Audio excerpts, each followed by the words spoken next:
నమ్మలేని నిజాల నుంచి వేగంగా వినేసాడంటే ఒక రోజున గీదే గీదే గేదె గేదె అంటే మాత్రమే తెల్లజామున గేదె పాలేదండి.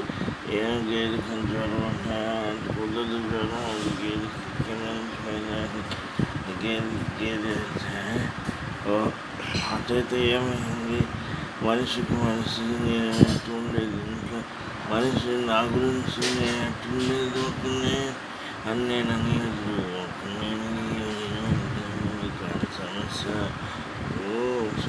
ఏంటంటే 10 రూపాయలు ఉంది, 10 రూపాయలు రేపు 2 రూపాయలు పెంచుకుంటే 12 రూపాయలు అవుతుంది.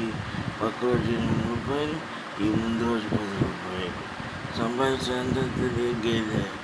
గేదె కొనుక్కోవచ్చు. ఆ గేదె పాలు పితుక్కోవచ్చు, పెరుగు చేసుకోవచ్చు, అడ్డీ చేసుకోవచ్చు, ఎన్న చేసుకోవచ్చు, అమ్ముకొని బతికే వాళ్ళకి ఇవ్వచ్చు.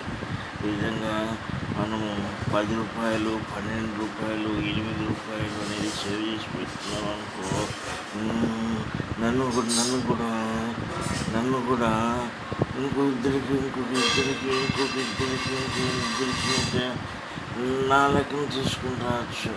అప్పుడు నాకు వస్తే మీరు తీసుకొచ్చిన వాళ్ళ దగ్గర నుంచి తీసుకొచ్చినారనుకోండి, అప్పుడు దాని ద్వారా వాళ్ళ కొద్దిగా వస్తుంది అనమాట.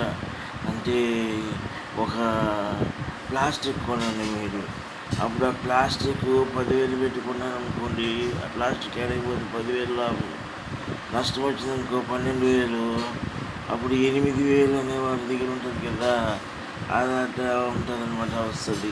ఈ 10,000 ఎట్టాగో నా దగ్గర ఇచ్చేయండి. బాయ్.